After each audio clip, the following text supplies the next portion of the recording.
Salut à tous, c'est Thibaut, j'espère que vous allez bien. On se retrouve pour une nouvelle vidéo YouTube, débrief, Racing Club de Lens, l'AS Saint-Etienne, score final sur le score de 2 buts partout.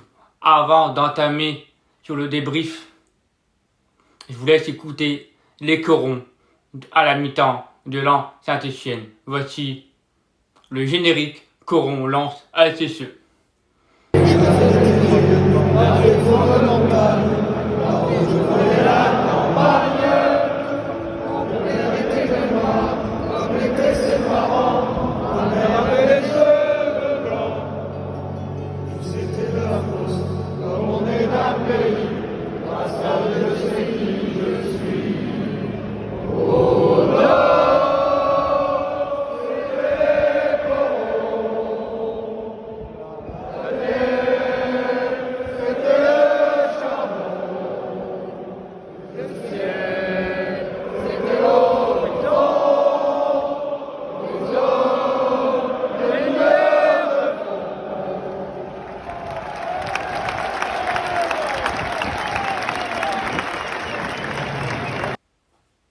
C'est une ambiance exceptionnelle, une ambiance de folie.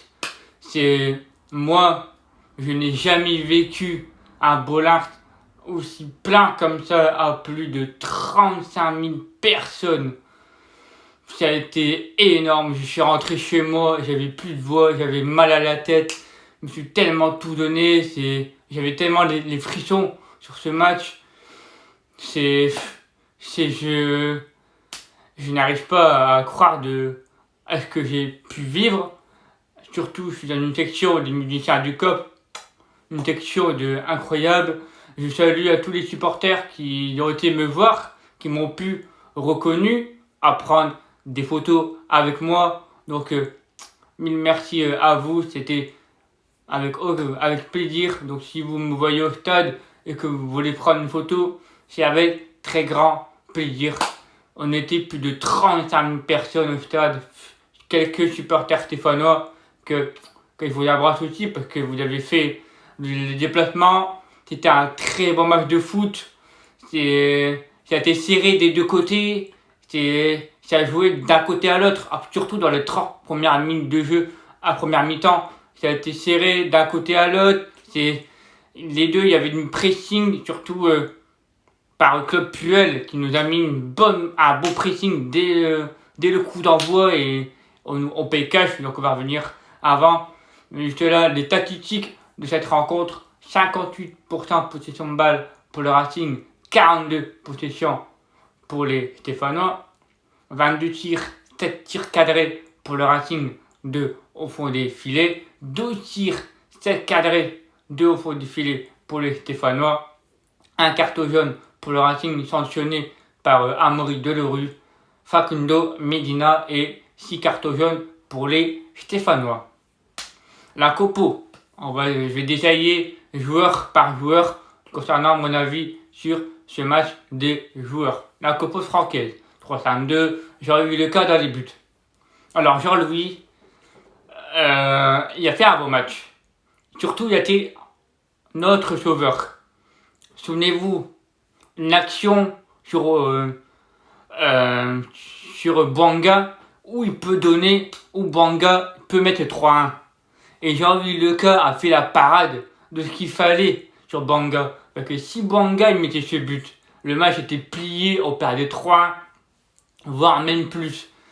Pour moi, Jean-Louis a fait un bon match. Malgré sur ses deux buts, sur le premier but de Wabi Kazri, ce n'est pas le cas.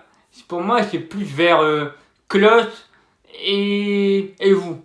La touche de Klose sur Christopher Vous, elle arrive, Vous n'a pas le temps de réagir, de précipiter sur le ballon, parce que tellement il y a un pressing stéphanois qu'on pouvait pas prendre ce ballon. Et le cas derrière, il se fait prendre.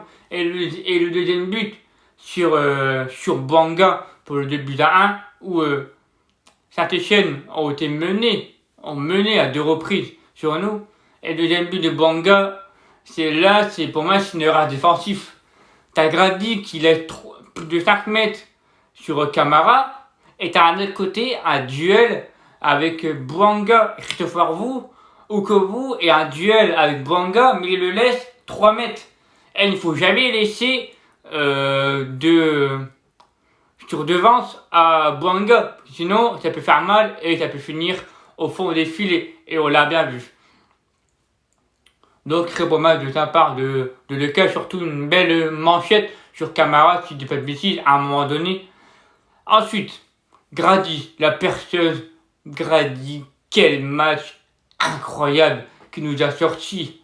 Grady, c'est à chaque fois qu'il y a le ballon, ce mec n'hésite pas à se projeter vers l'avant et à éliminer des adversaires pour trouver la faille d'un autre attaquant ou en profondeur de Jonathan Klaus, qui a été fait à plusieurs reprises, surtout sur le but de Ganago.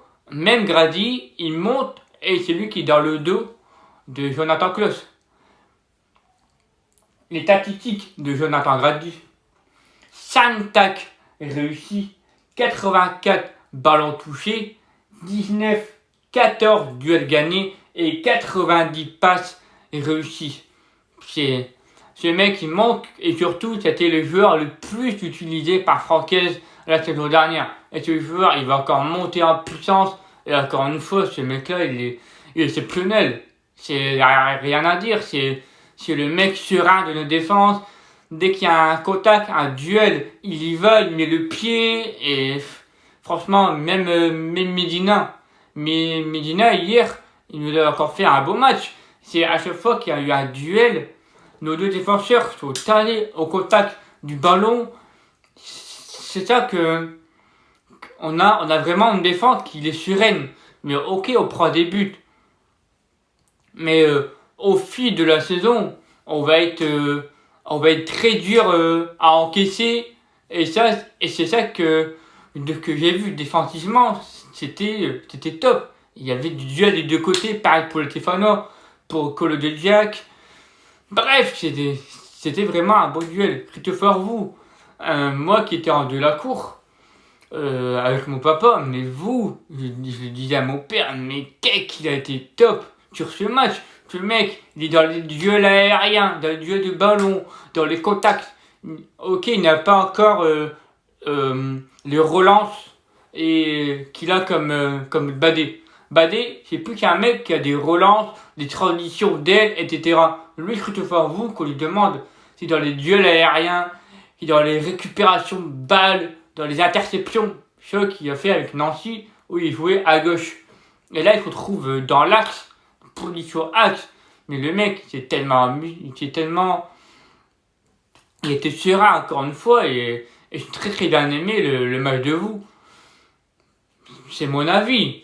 Mais ok, il est sur les deux buts, sur les erreurs de 2 buts. Mais avec le temps, ça va venir et il sera encore plus performant que Badé. Souvenez-vous, Badé, au début de la Ligue 1, de notre saison, il a été moins en forme, comme vous l'avez fait. Et ben là, pour moi, il va faire la même saison que Luc Badé. Et j'en suis sûr et certain. Surtout gratuit, Badé gratuit. Donc voilà. Nos deux pistons, Dever Machado. Machado à gauche, il a été moins trouvé que par rapport à Klaus. Klaus a été beaucoup plus joué, on a beaucoup plus joué du côté droit que côté Machado. Mais Machado, de ce que j'ai pu voir, il y a une bonne qualité de dribble, une bonne percussion qui percute sur son côté et qui n'hésite pas à centrer et à donner des ballons à Seko Fofana à plusieurs reprises. Mais en première mi-temps, on a joué sur les deux côtés, on n'a pas hésité. De ce que j'ai pu voir à mes yeux en de la cour, parce que la première mi-temps, ils ont joué du côté du Tranin. Il a une bonne contrôle de balle, une bonne conduite de balle, et surtout, il a la vitesse d'Ever. Donc ça me fait plaisir, après à voir dans la saison à venir que j'attends de plus sur lui. À droite, masterclass, encore une fois, on a fait une masterclass sur masterclass. C'est c'est vraiment pire qu'un lapin. C'est le mec qui est vraiment trop fort. C'est dans sa vitesse, dans sa vision de jeu, dans ses qualités de centre, dans ses qualités de dribble. Enfin, ce mec, il est au top, il est au niveau, il montre qu'il fait une bonne saison que la saison dernière. On est encore à la deuxième journée. On est là, bon. On a chaud. Sur Klose, on a chaud. C'est vraiment sur le centre de Ganago. Dans ses qualités corner, voilà, sur les corners, il les tire tellement bien, les coups de pied arrêtés, même les coups francs. Donc ça me fait plaisir, Claude, de voir comme ça, surtout à Bollaert. Quand il a vu Ted Bollaert, voilà, hein, il a compris tout de suite que le vent, voilà. Et l'actement qui a été posté sur son compte Instagram. 2 milieux de terrain, Cheikh Doucouré. Cheikh Doucouré, j'étais déçu de sa performance contre la SSE. Je m'attendais à plus de lui, à plus de récupération de balles, à plus, plus serein défensivement et j'ai trouvé qu'il n'a pas été dans ce match. Cheikh, notre Douk, je pense que c'est le moins beau match que j'ai vu de la part de Cheikh Doucouré. N'hésitez pas à me dire en commentaire que j'avais pu voir sur Cheikh. Parce que Seko, lui, que lui demande à Seko, c'est de projeter plus vers l'avant. Et donc, qu'on lui demandait, c'est de rester défensivement solide. Et quand tu vois Seko Fofana, le match qu'il a fait Seko, les statistiques de Seko Fofana, plus de 10 km parcourus. Il a fait plus de 10 km parcourus, 50 ballons touchés, 5 duels gagnés et 81 passes réussies. C'est vraiment le mec qu'on a de la chance de le voir au Racing, de le voir chez nous. Voilà, ce mec-là est vraiment trop fort. Il n'y a pas d'autres mots. Après, à première mi-temps, il y a eu beaucoup de déchets où tu vois, on a un contre. On a un contre avec Florian Sotoka et Ganago. Il a voulu donner à Flo. Il y a encore du travail à faire, mais Pseco sur le but, il est vraiment monstrueux. 2 matchs, 2 buts. Il a failli marquer un but enroulé à la 90e minute de jeu. Une magnifique frappe. Et Green, d'ailleurs, le Stéphanois, très très beau gardien. Etienne Green. Franchement, il a été top, ce gardien stéphanois. Aussi Doucouré à la 90 plus 3 plus 4. Où il fait une magnifique frappe en pleine mine. Et Green, encore une fois, il va chercher la manchette. Ce gardien-là, franchement, incroyable. Hein. Vu la saison dernière aussi, pareil.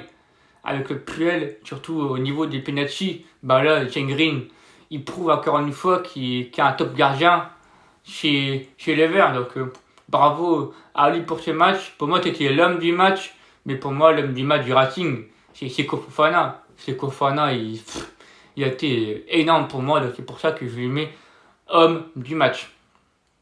En numéro 10, Gaël Kakuta. Gaël Kakuta, c'est comme Cheikh Doucouré. Gaël Kakuta, je ne l'ai pas beaucoup trouvé, je ne l'ai pas beaucoup vu. Je sais pas, j'étais un peu déçu de sa part et de son match. Donc j'attends de lui très prochainement qu'il y ait une bonne réaction. Parce que même contre Rennes, même contre la SSE, je sais pas, je n'arrive pas à le voir. Donc j'espère qu'il va vite se relever. Cette fois, moi, j'ai pas vu le même match. Mais si, pour moi, Gaël, il faut être objectif, il faut être clair, il faut dire quand le joueur est bon, quand le joueur est pas bon. Comme Doucouré, il faut le dire. Et je n'hésite pas à le dire sur Gaël Kakuta. N'hésitez pas à me donner votre homme du match en commentaire. L'attaque. On va commencer par Flo Sotoka. Flo Sotoka, encore une fois, dans ses replis défensifs, dans ses demandes d'appel, dans ses jeux à une touche. Il y a eu du jeu en triangle. Il y a eu du jeu. Voilà, il y a eu du jeu avec Flo Sotoka. Avec lui, lui, chez lui, t'as ça chez lui. Lui, il a l'amour du maillot. Il aime ce club. Et on le voit qu'à chaque fois qu'il est titulaire ou quand il rentre, il fait toujours des bonnes choses. Ok, il ne marque pas. Ok, il n'est pas buteur, il n'est pas décisif. Tout que vous voulez. Mais lui, cet homme, au moins, il prouve. Quand vous voyez, regardez ce match hier, c'est au plus défensif, encore une fois, dans ses demandes d'appel de balle. Après, il y a encore du travail à faire offensivement. Ça, je vous l'affirme, offensivement, il y a encore du travail. C'est surtout Seko Fofana et Klose qui font le travail. Mais c'est pour ça qu'il nous faut un 9. Il nous faut absolument un 9 devant. Ça, pour moi, c'est primordial. Il nous faut un 9 finisher, style Delors. Tu vois, un style joueur comme ça. Mais t'inquiète pas, j'ai confiance à Franck, à Flo, à Simon, à Ignatius. Quel match je l'ai critiqué sur ce match contre Rennes, que je ne l'ai pas trouvé bon. Et là, il nous a montré un match de folie, surtout dans ses jeux de tête. Il a été présent dans les jeux de tête en première mi-temps, seconde mi-temps, sur les corners et sur les centres de Jonathan Klose. Encore une fois, énorme sur but, il est beau. Il a encore une fois la vitesse, mais tu vois, devant, il faut que Francaise travaille devant. Il faut qu'il travaille avec les attaquants, avec Simon, avec Flo, avec Gaël et avec Ignatius. Il faut qu'on travaille devant pour la finition. Et une fois qu'on aura travaillé devant, et là, je pense qu'on pourra marquer beaucoup plus de buts. Parce que je pense que le jeu de Francaise, encore une fois, c'est de jouer haut. Et on l'a bien vu, David Machado, Jonathan Klose, Gaël Kakuta, même Seko Fofana. Voilà, on joue très haut. Et derrière, Doucouré est un peu en difficulté. On l'a bien vu dans les phases de course stéphanois, c'est là où Doucouré était en difficulté. Il s'est fait manger par Kazri et par Bouanga. Donc c'est pour ça que quand on a un Seko Fofana qui monte, pour moi j'aime bien quand Seko il monte. Mais derrière, il faut que Douk apprenne que voilà, Seko, il aime se projeter vers l'avant. Et on le voit bien quand il se projette vers l'avant, c'est du bijou, il n'y a rien à dire. Frankowski, la rentrée de Frankowski, très très bonne rentrée. Très très bonne rentrée à la place de Devar Machado. Il a fait une bonne rentrée, pour moi il était meilleur que Machado. À l'image dans ses jeux au pied, dans sa vision de jeu. Surtout, il est à hauteur du pas décisif sur le deuxième but de Seko Fofana, où il fait un beau contrôle, il a mis direct en une pour Seko. Ça finit au fond du filet. Et puis surtout, à la 90e plus 3, à l'origine de la frappe de Cheikh Doucouré, c'est lui qui récupère le ballon et qui donne à Cheikh, où Cheikh il prend le ballon, il s'envole et il met une parade de Etienne Green. Après, Simon Banza et Corentin Jean, ils sont rentrés à 5 minutes de la fin. Donc, pour moi, c'est très compliqué de les noter. Donc, pour moi, mes tops sur ce match, Jonathan Klose, Seko Fofana et Jonathan Grady. Et mes flops pour ce match, Gaël Kakuta et Cheikh Doucouré. Pour moi, c'est mes tops et flops. En commentaire, n'hésitez pas dans la vidéo à me dire quel était votre top, votre flop et votre homme du match. En parlant de ça, l'ambiance, encore une fois, je vous raconte, voilà, ça a été énorme. Dites-moi en commentaire que vous avez pensé de ce chant que je vais vous mettre après mon intro. Je pense que ça fait bien de voir une ferveur comme ça. Ça fait depuis 1 an et demi qu'on n'a pas pu aller au stade. Sauf moi qui ai été invité par le club. Mais tout le monde n'a pas été au stade pendant les 5000 places, etc. Là, on était plus de 35 000. Il y avait une ambiance de folie. Et j'applaudis Silvano pour le rôle de speaker. Voilà, il a joué un très beau rôle. Donc c'est pour ça que je l'ai fallu de ma part pour Silvano. Donc très très très bon speaker à l'avenir pour moi. Donc voilà. N'hésitez pas à me dire que vous avez pu penser sur ce match. Et puis Puis moi, je vous dis, n'hésitez pas à liker la vidéo, à la partager et surtout à m'abonner, surtout en activant la cloche de notification et puis à m'abonner sur mes réseaux sociaux, en description mes réseaux, sur mon Instagram, sur mon Twitter. Et puis moi je vous dis, on se retrouve vendredi pour l'avant-match avec Monaco, Racing Club de Lens pour la 3e journée de Ligue 1. Encore une fois, un très bon point à domicile, 2-2, un très bon match de foot. Encore une fois, j'ai très bien aimé ce match. J'ai pris plein les yeux, l'ambiance, même à la fin. Allez, vous savez quoi? Je vous mets l'ambiance qui s'est passée à la fin avec les joueurs. N'hésitez pas en commentaire que vous avez pu penser de l'ambiance. Donc voilà, moi je vous dis, on se retrouve vendredi à 22h, comme toujours, pour l'avant-match. L'AS Monaco, Racing Club de Lens, et toujours, pas toujours comme le Racing Club de Lens. Alors fois un jour, alors fois toujours. Ciao, c'était Thibaut.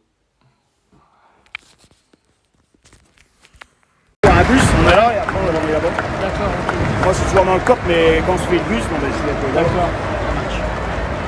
On va à l'extérieur tout. Vous allez à l'extérieur aussi? Ouais. On est derrière Amiens. D'accord. 150 doigts.